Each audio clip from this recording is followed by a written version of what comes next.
यो चाहिँ हो मेरो जिजी प्लान्ट अनि मैले चाहिँ यसलाई चाहिँ 2 महिना 3 महिना अगाडि नै ल्याएको थिएँ तर यसलाई रिपोर्ट नै गरेको थिइनँ नि त किनभने राम्रोसँगले अब टाइम निकालेर भिडियो पनि बनाउँछु भनेर चाहिँ त्यतिकै राखेको थिएँ तर राख्दा चाहिँ के भयो भन्दाखेरि हाम्रो चाहिँ यहाँनिर नयाँ ट्याङ्की बनाउँदै थियो अनि त्यो ट्याङ्कीमा चाहिँ अब दिनमा 2 पल्ट 3 पल्ट क्युरिङ गर्दाखेरि चाहिँ पानी परेर चाहिँ ट्याङ्कीकै छेउमा राखेको थियो त्यही भएर चाहिँ पानी परेर चाहिँ यसलाई चाहिँ ओभर वाटर भएर चाहिँ सबै पातहरू झरेछ नि त पहिला ल्याउँदाखेरि कस्तो राम्रो हेल्दी थियो हो तर अब ओभर वाटर भएर चाहिँ सबै पातहरू झऱ्यो नि त किनभने यो चाहिँ सकुलेन्ट भेराइटीमा आउँछ अनि सकुलेन्टहरूलाई त अब एज यु नो अब वाटर एब्जर्ब गरेको हुन्छ सकुलेन्टले अलरेडी अनि यसमा त झन् अब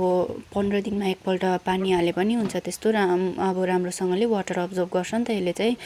अन्त त्यही भएर चाहिँ ओभर वाटर भएर चाहिँ सबै पत्ताहरू झऱ्यो हो अनि पहिला ल्याउँदा एकदमै हेल्दी थियो अनि यसलाई चाहिँ फेरि यो पत्ताहरूबाट पनि एकदमै सजिलोसँगले प्रोपागेट गर्नु सक्छ जान्यो भने चाहिँ अनि यही ट्याङ्की बनाउँदाखेरि चाहिँ मेरो यो जिजी प्लान्ट चाहिँ सबै बिग्रेको हो तर पनि आउनु त सक्छ होला।